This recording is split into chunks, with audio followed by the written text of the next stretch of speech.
Thursday of this week, the 5th of December, marked the 30th anniversary of the day when the seeds of Ukraine's betrayal were sown, the signing of the Budapest Memorandum.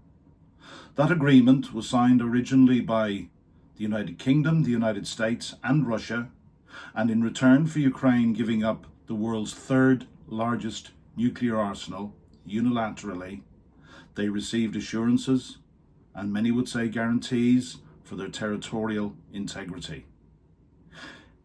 Now, in 2014, it is clear that Russia spat on that historic document by annexing Crimea illegally and by the invasion of Donbass in the east of Ukraine.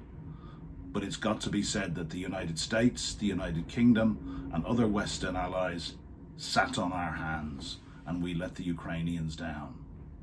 Now, in retrospect, that was not a good agreement. It was not watertight, and it may very well have been a case of, did the Ukrainians read the small print?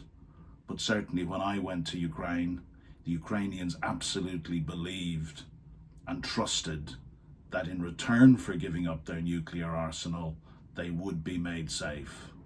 My reading is they were both coerced into it and they were conned.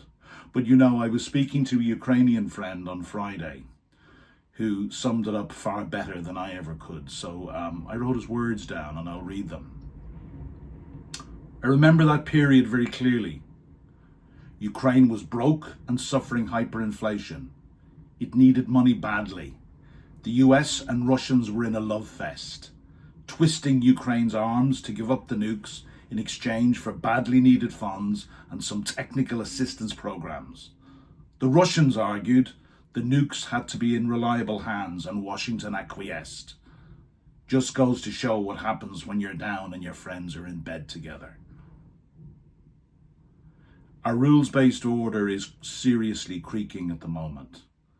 If it's going to survive, the free world of democracies needs to do far better than the Budapest Memorandum of 1994.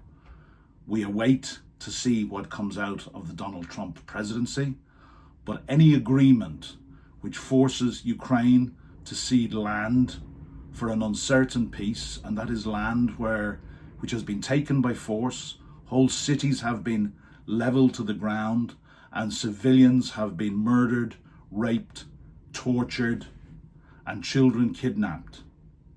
Any agreement which gives that land to Russia will be a failure for the free world. It will be a massive failure for Ukraine, obviously, but ultimately it will be a greater failure for the free world and it will be a victory for Russia. We wait to see what happens.